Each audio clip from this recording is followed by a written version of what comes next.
আমি কাজী জহিরুল ইসলাম বলছি, গ্রিন পার্টির যুগ্ম মহাসচিব। আপনারা দেখতে পাচ্ছেন আসলে আমাদের দেশের অবস্থা বেশি একটা ভালো না। চারিদিকেই ছিনতাই চুরি অনেক অনেক বেড়ে গেছে। সেই সাথে কিশোর গ্যাং ডাকাতি বেড়েও গেছে।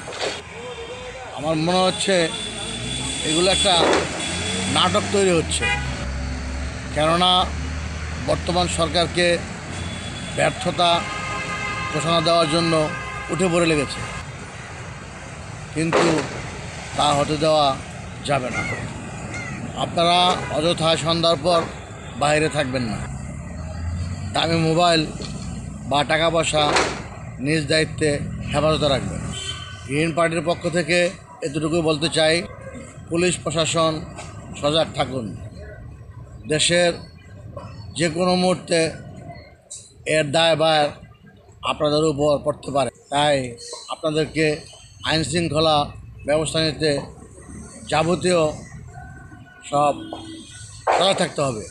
আমাদের নেতা গ্রিন পার্টির চেয়ারম্যান রাজা আহমেদ খান বলেছেন, সবাইকে সজাগ থাকতে হবে, কোনো অবস্থায় কোনো অন্যায় মেনে নেওয়া যাবে না।